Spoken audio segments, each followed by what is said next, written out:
Welcome to the Hamster channel. Today I have a Syrian hamster called Teddy with me. He's a lovely little hamster, and this video today is designed to help you as someone maybe looking to buy a hamster for yourself or your kids, I don't know. Give you some information on hamsters and the different breeds you can have and how to care for them. So yeah, this hamster here, as I said, is a Syrian.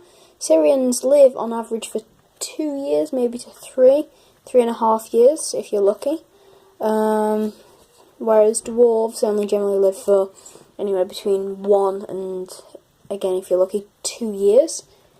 In some rare cases 2.5 years. Hamsters are extremely common as house pets for children, and I had my first hamster when I was 4 years old, but as you can probably imagine, my parents took most care of it, averse to myself, but they're fairly low maintenance. You change the cage maybe once every week. If it's a dwarf hamster, every 2 weeks, because they don't start the cages and the bedding doesn't smell as much as Syrians would. But yeah, but if you have a Syrian hamster, you change it every week or so, because otherwise it will start to smell. Advice for them is that I always keep my hamsters in my room, preferably away from televisions and laptops, because that can give out some waves and sciencey stuff which I don't really understand. But all I know is that the actual having a TV next to them or prolonged use of a laptop near them can shorten the lifespan, sadly. So that's something to consider when you're buying a hamster. Secondly, I'd just like to say how good Syrian hamsters are to mate for children's pets. My little brother and sister each have a Syrian hamster, and I've got the 2 Syrians and the 2 dwarves. But Syrians are extremely sociable and very friendly, and they'll let you handle them regularly, so that's nice. Whereas dwarves, they are a lot smaller and they'll run away a bit quicker, and they don't like to be handled as much. Here are some dwarf hamsters.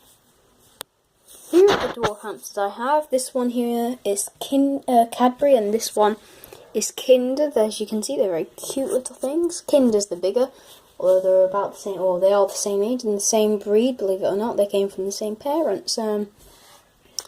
A bit of advice when buying hamsters is to buy from a little independent pet shop, not only because you're supporting independent places, but because Pets at Home and brands like that, I've noticed, and I've had 3 hamsters before these, and they all died within the space of a month.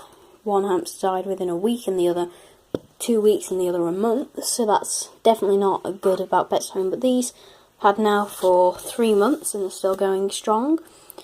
But Pets at Home don't really take as care, because as you'll notice when you go, if you go to get a Syrian hamster, which are very, very hot, like I said, sociable hamsters, they aren't very good together, they're territorial, but they keep them together, so it makes you question whether they really know that much about hamsters. But these, place I got it from, they knew everything, whereas Pets at Home and shops like that really don't, in fairness. I'm not sure what the American or even from other countries counterparts are of Pets at Home, but yeah.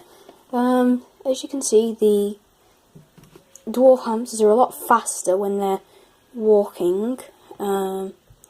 They like to see everything, know where everything is, and they do like to be together. Advice on when having a dwarf is and probably the best thing to do is have 2. You can have 3, 4, as many as you really want. But Syrians should only keep 1 in a cage, because they will fight. And that's just not something you want, because they can get seriously injured and even die as a result of fighting.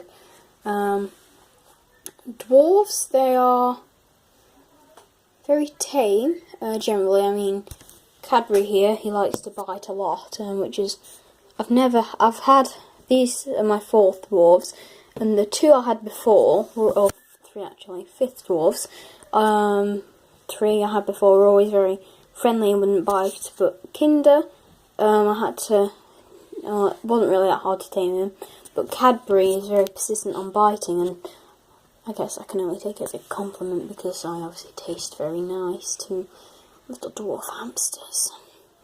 However, when I'd advise that when you get one, you obviously go to just a little place that specialises in pets averse to everything, or one more than anything else. Like some places have all pets at home, for example, have all sorts of pets, and that obviously has a consequence because they don't know everything about all of those pets. Whereas if you buy from somewhere that doesn't have loads of different things, that would make it a lot easier. Yeah, so that's it for now, guys. Thanks for watching.